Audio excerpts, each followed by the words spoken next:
Madagascar, plague outbreak now threatens largest cities. As plague cases rose last week in Madagascar's capital, many city dwellers panicked. They waited in long lines for antibiotics at pharmacies and reached through bus windows to buy masks from street vendors. Schools have been cancelled, and public gatherings are banned. The plague outbreak has killed 63 people in the Indian Ocean island nation, Madagascar's government says. For the first time, the disease long seen in the country's remote areas is largely concentrated in its two largest cities, Antananarivo and Toamasina. Global health officials have responded quickly.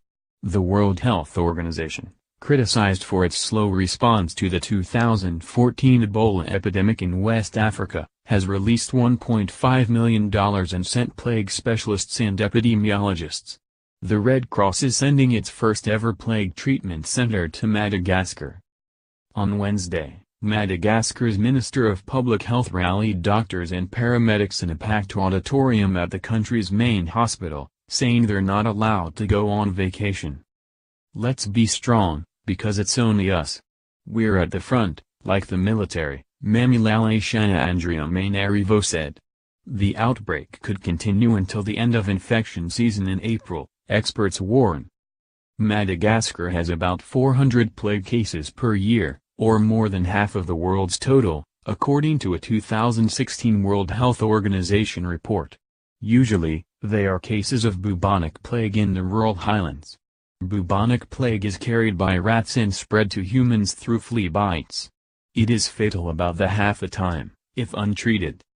Most of the cases in the current outbreak are pneumonic plague, a more virulent form that spreads through coughing, sneezing or spitting and is almost always fatal if untreated. In some cases, it can kill within 24 hours. Like the bubonic form, it can be treated with common antibiotics if caught in time. The WHO calls plague a disease of poverty caused in part by unsanitary living conditions. Madagascar has a per capita GDP of about $400, and national programs to control the disease have been hampered by operational and management difficulties, according to a report by the European Centre for Disease Prevention and Control. But the airborne pneumonic plague, which accounts for about 75% of cases in the current outbreak, makes no class distinctions.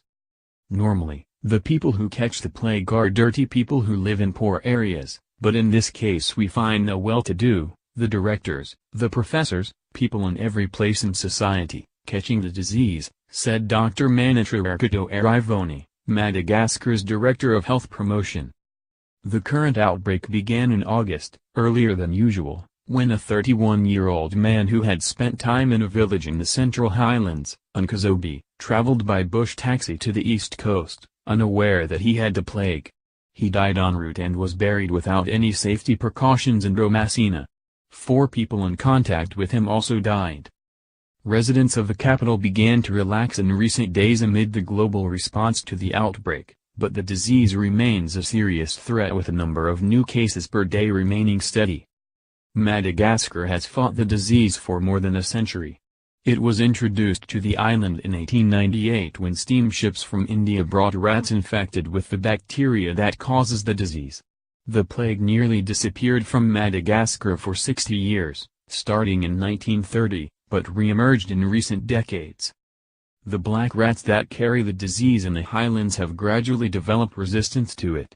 Unsafe burial practices that involve touching corpses are another reason the disease spreads, according to a 2015 study by scientists at the Pasteur Institute in Madagascar.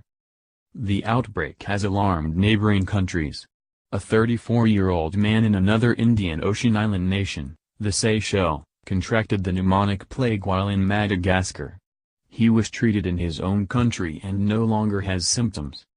It was the first ever plague case in the Seychelles, said the country's public health commissioner, Dr. Jude Gedeon.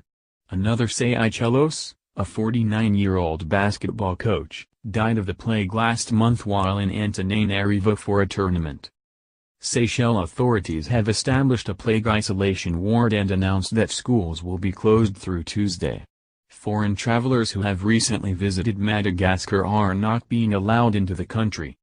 While the WHO says the risk of the epidemic spreading beyond the region is very low and does not advise restrictions on travel to Madagascar, Air Seychelles has cancelled all flights to and from the island until further notice. The situation is still not under control in Madagascar, Gideon said.